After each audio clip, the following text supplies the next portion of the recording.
So now we gotta go here quickly. Quickly. You need to go to my page.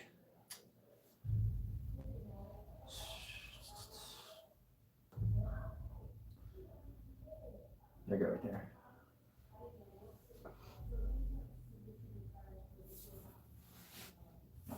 Is anybody in the chat yet? I don't realize how much we got in there. Yeah, it's a lot of room.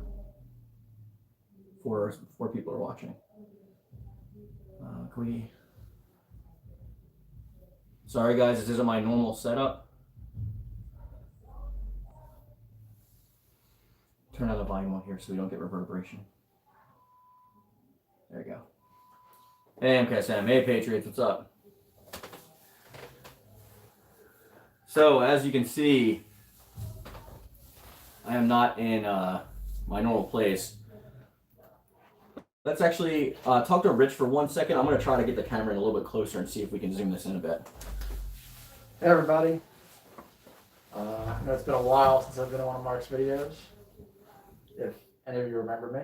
Then I know I've been a little lazy on my videos. But glad to be here with you guys today. Sucks Mark got kind of strained in Jersey, but I guess at least we got to do the video. Oh, yeah, that's better. Yeah, that's better. Okay. So basically, what's going on is my car is getting fixed in Jersey, near where Rich lives, and I obviously live in New York City.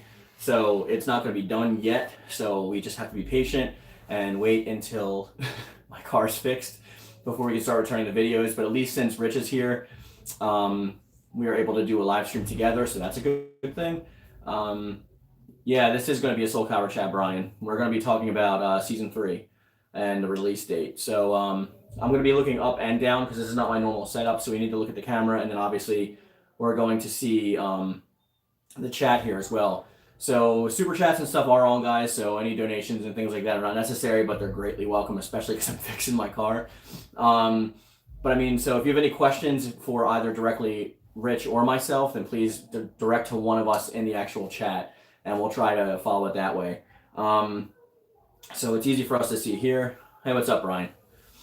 So what we're going to do is we're going to be talking about a little bit about Season 3, why it's not here yet, when it should be possibly coming, and things we want to see about it. Just like a general Season 3 chat. So we're going to start off with, Rich can start us off with one of the things we were talking about. Just start off with the overall theme, and then we can get the people involved in the chat and go from there. All right, so we're talking like why we think we haven't heard anything on Season 3 yet? Yes. Well, I think one reason, and it's a reason many people have used whenever there's a delaying thing recently, but pandemic, things are obviously slower than that, so just want to get that one out of the way. I don't know how, I forget how affected Japan is. They're still working from home. Okay, so they're still working from home, so like they're still under lockdown. Their workflow is probably different and all that, and and secondly, I mean, I know Mark has talked about this before. I've talked about this before. Project Soul, and this isn't any insult to them, but their release schedules aren't the fastest compared to at least some fighting games for good reason. So I think this is kind of a normal wait. At least it feels like a normal wait to me. Maybe not to other people. But, well, it's been a couple months since Hwang Sung-young has been released. I forget exactly which month he came in. He came out like late December. In December, okay. So we're 2 months in, which usually, we've seen a lot of these characters in Season 2 be like 4 months apart because of like COVID and stuff like that. So I know that like a lot of people are expecting us to get like a Season 3 trailer or something for at least like the first character upcoming soon. And I know there were a couple things that were scheduled for that, but we all know that like things are going to be delayed a little bit when it comes to scheduling of trailers and whatnot.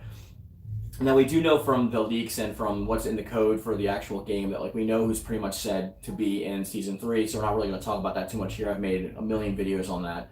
But I think one of the things that we can do is to keep the player uptake on the games. It's a really good indication to the esports people and the people that are actually developing, like Bandai Namco, who's the parent company of Project Soul.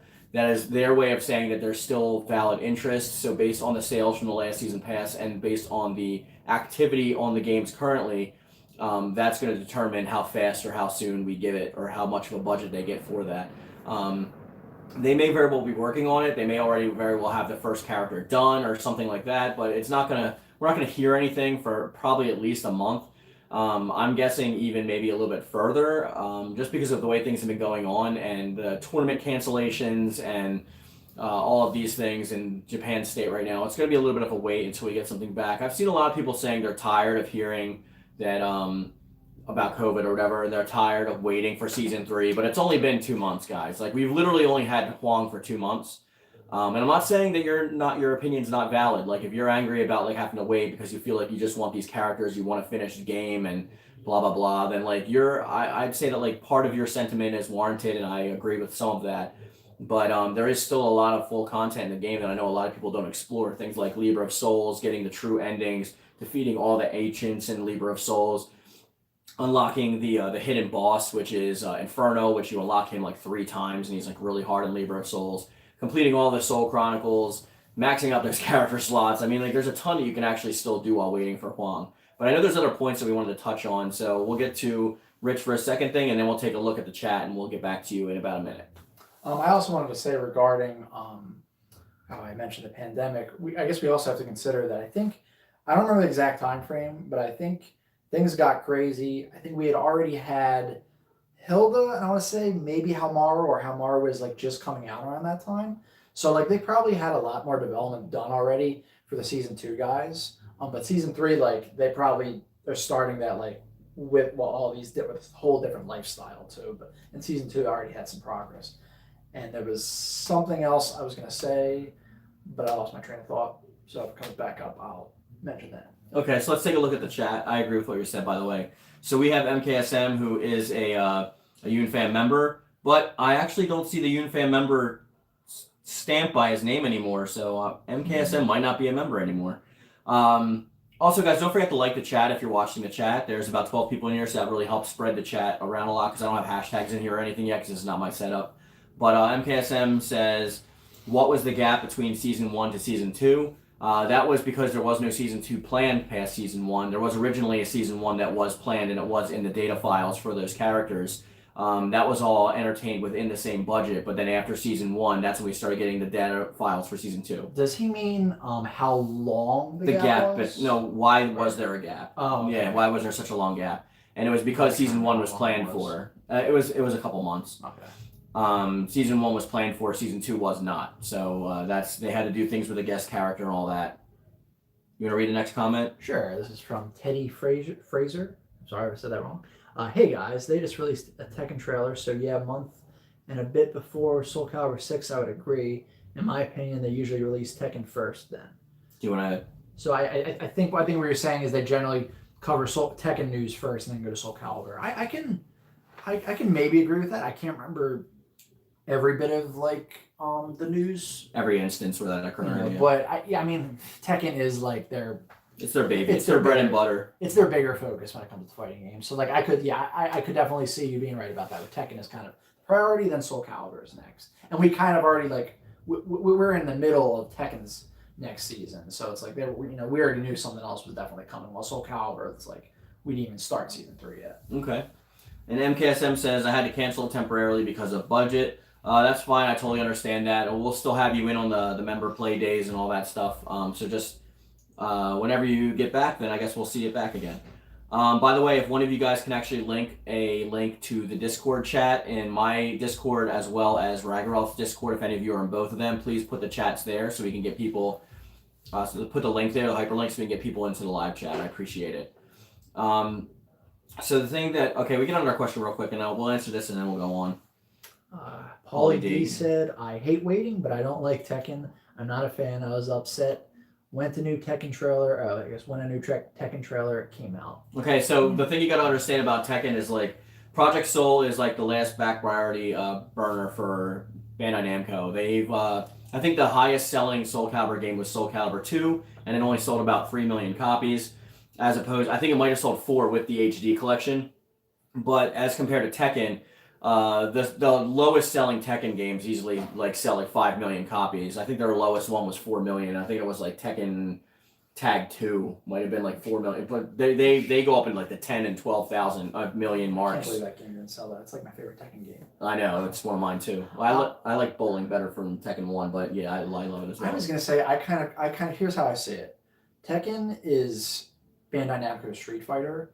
Soul Calibur is like Bandai Namco's like Darkstalkers or like Marvel vs. Capcom. I hesitate to say Darkstalkers just because Darkstalkers isn't even getting anything, while at least we occasionally get like a versus game here and there. Yeah, the problem is that like the sales don't influx the amount of budget that they actually put into the game.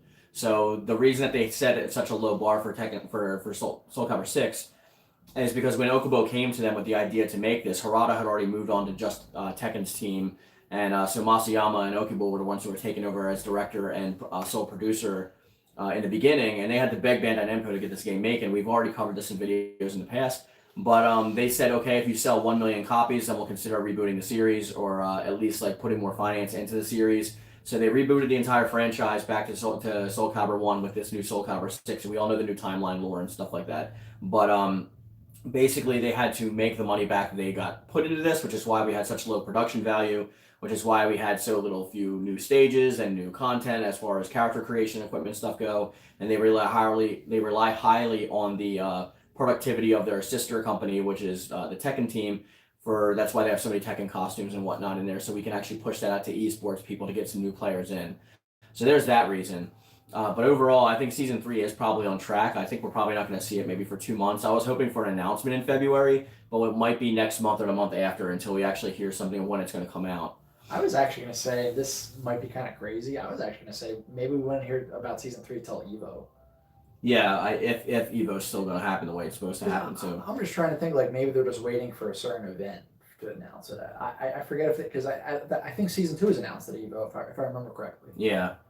So we have a question from MKSM. Why is it then that Tekken 7 Vanilla had a lot of reused assets? That's because of the engine. So Tekken 6 to Tekken 7, they actually use a new engine for Tekken 7. So obviously when you're using the base priority stats for the new polygonal stuff that's actually used in the next game, they're going to use a lot of assets, especially if there's a lot of characters returning and stuff. It's really easy to do stuff like that. And they also added on a lot more stuff to the character creator and stuff of that nature. So they held back a little bit, but then went in burst mode when they got the initial sales back from the esports crowd. So that's why they actually put more budget into Tekken. But it always has more of a budget than Soul Calibur. That's hands down. Anything you want to add?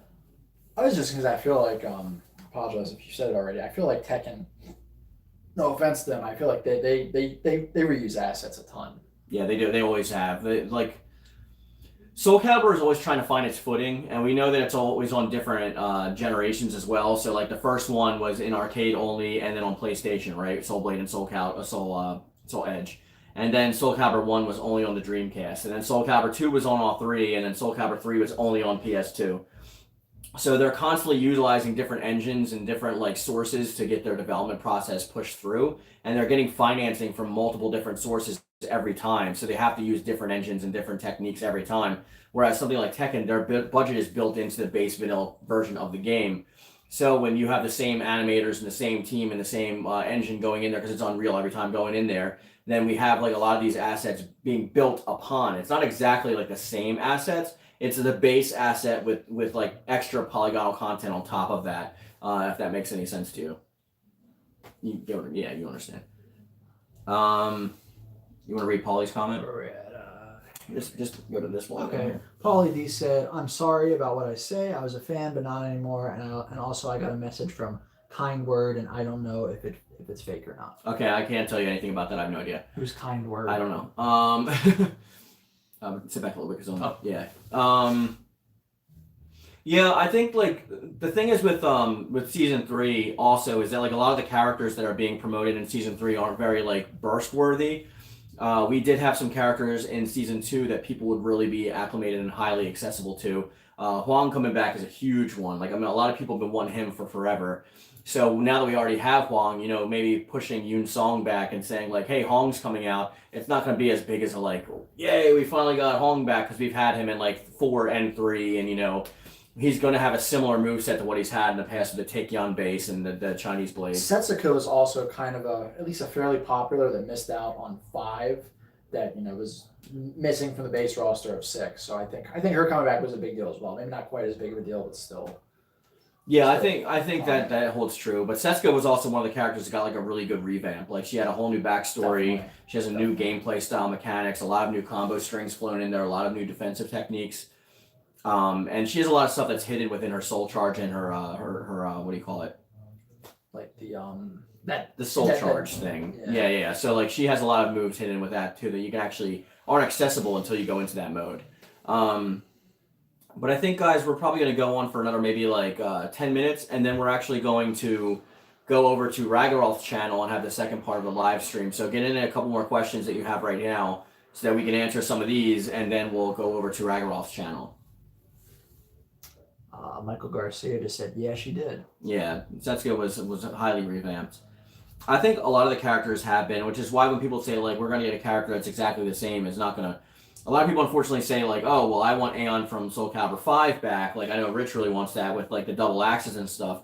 But the amount of, changes that a lot of these characters have had, and especially a character like Aeon who's used multiple weapons throughout, the history of Soul Calibur, and then, like, you have all of the new weapons that he could be using in conjunction as well. I think that, like, there's a chance we could get the twin axes, but since the timeline variation goes back to, like, the Sophitia's, like, elk blade or elk shield and whatever blade. I figured they would just have the events just where he eats the Spartan and gets the powers and all that. I figured they would just have it so it happens earlier this time. That's what I think that's a possibility. I also hope that if they're going to do the shield thing, they don't go with the sword and shield. I hope they go with the shield and axe.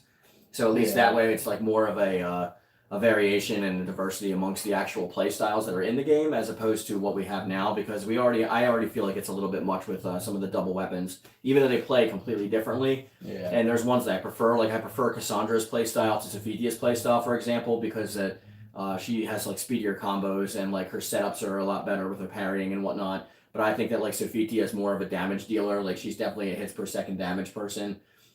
Because like her like bash and like her dash are a lot stronger than Cassandra's, but she does more damage per second. So I don't know. They play totally separate in my opinion. I think it would just be a shame because it's like Aeon already has had like a totally unique style, and it'd be a shame to kind of like go backwards a bit. But, right. I mean, that's just me. So I wanted to just do this live stream to keep you guys up. Sorry, Yoon-Fam, that I've been away for so long. I am coming back this week. I'm trying my best to get everything back to order, but I'm stuck here until my car's ready. But if you would like to, please go to Ragiroth's channel. You'll find a link to his channel in my description box down below. And we're going to be continuing the live stream over there for a little bit, and then we're going to call it a day. And we may actually have like a play live stream this week, and at some point where we play Soul Calibur with you guys together. But we're still trying to iron out the details about how we're going to do that and what times and stuff like that. So with that being said, guys, we're going to bring this video to a close. I want to thank you all for watching. I want to thank Ragiroth for being here on my channel. And as always, I want to say I love it. Thank you. Keep being awesome. And thank you. Sorry.